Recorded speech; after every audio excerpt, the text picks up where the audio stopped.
என்னன்னு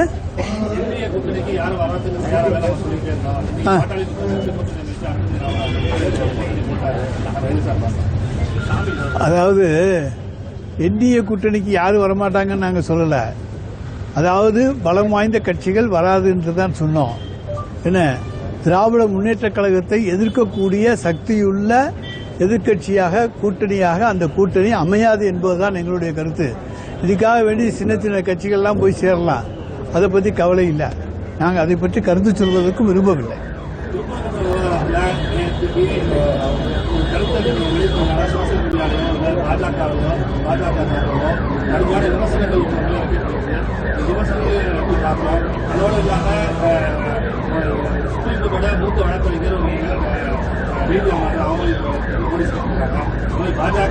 எனக்கு எந்த நோட்டீஸும் வரலையே.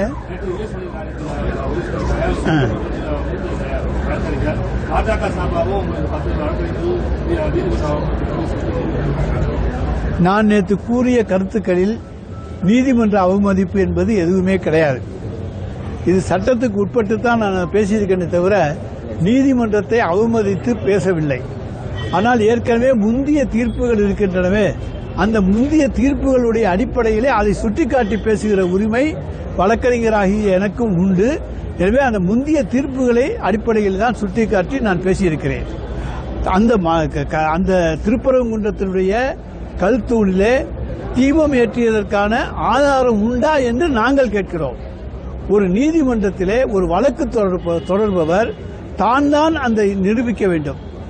இதற்கு முன்னாலே அந்த தீபத்தூணிலே தீபம் ஏற்றியிருக்கிறார்கள், அந்த கல்தூணிலே என்று அவர்கள் நிரூபிக்க வேண்டியது அவர்களுடைய பொறுப்பு.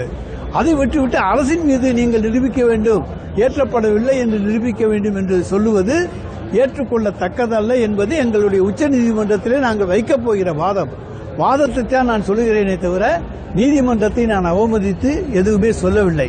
நீதிமன்றத்தை அவமதிக்க வேண்டும் என்கின்ற கருத்துக்கள் திராவிட முன்னேற்ற கழகத்துக்கு கிடையாது. எவ்வளவு பாதிப்பு வந்தாலும் நாங்கள் நீதிமன்றத்தை அவமதிக்க மாட்டோம்.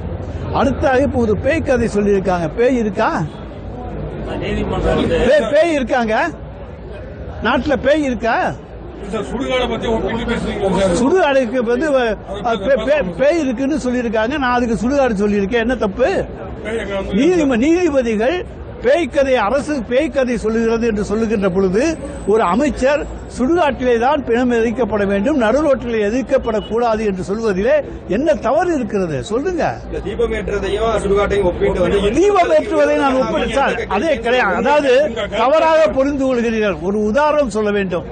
ஒரு இடத்திலே தீபம் ஏற்றப்படுகிறது என்று அவர்கள் சொல்லுகிறார்கள். அதற்கான ஆதாரம் இருக்கிறதா என்று கேட்கிறோம். ஆதாரம் இல்லை. ஆனால் நீதிமன்றம் தீபம் ஏற்ற வேண்டும் என்று சொல்லுகிறது. அப்பொழுது நாங்கள் என்ன சொல்லுகிறோம்? உடனடியாக ஒருவர் வந்து நடுரோட்டிலே தான் நான் பிணத்தை எரிக்க வேண்டும் என்று சொன்னால் பிணத்தை எரிக்க சொல்லுவீர்களா? அது சுடுகாட்டிலே தானே எரிக்கப்பட வேண்டும். அதைத்தான் நான் சொல்லியிருக்கிறேனே தவிர நீதிமன்றத்தை அவமதித்து நான் எதுவுமே சொல்லவில்லை. அதில் நீதிமன்ற அவமதிப்பு 1% கூட கிடையாது.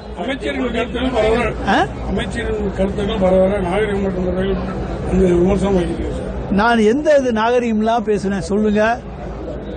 அதாவது ஒரு இதுக்கு உதாரணம் சொன்னோம்னா வேற எந்த உதாரணத்தை சொல்ல முடியும்? நடுரோட்டில் எரிக்காதையான்னு சொல்லு அப்படின்னு நான் சொல்ற போது அது அநாகரிகமா? சொல்லுங்க. நான் என்ன அநாகரிகமாக பேசுகிறேன்? ஏதாச்சும் தவறா பேசியிருக்கேனா சொல்லுங்க.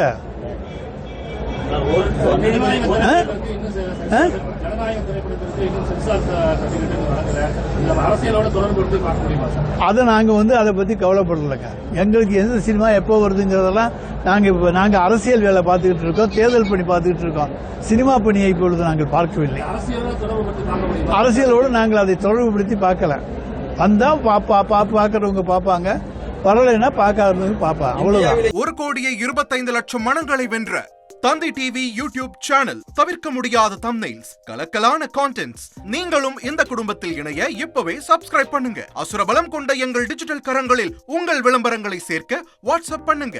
8939888378. Email advttv@dttv.in.